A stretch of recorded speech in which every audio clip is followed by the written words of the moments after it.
Talk about how I went from being kind of bad at follow-up and getting constructive criticism from my boss to now, a couple years later, receiving praise. And I just had my performance review, and once again he brought up my weekly update email and how much he appreciates it. So let's get right into it so you can implement this in your day-to-day job. This is what the template looks like essentially.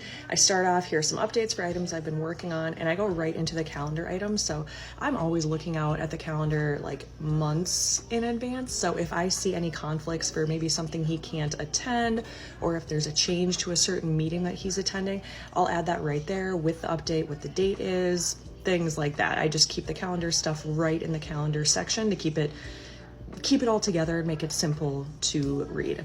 And then underneath, I do my project updates. So as an assistant, our work is a lot project-based. Majority of my work is project-based. So any projects that I'm currently working on, I will add updates right here.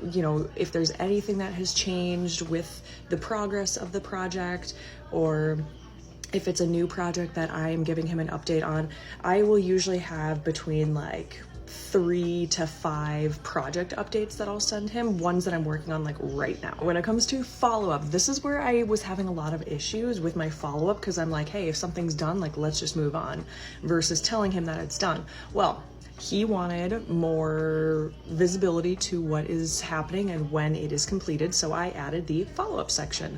So now if I have asked him something and he hasn't gotten back to me, I put it down into the follow-up section.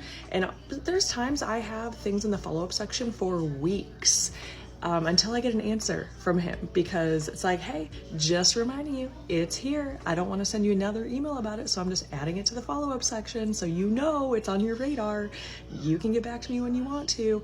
I don't want to bother you too much, but there it is. Follow-up section. I'm doing my job, reminding him it needs to be done. There is the template. Very, very simple. You can find it in my template library if you don't want to create one of these by yourself. But if you do want to get my whole template library, make sure you head over to my store, grab that, and start implementing.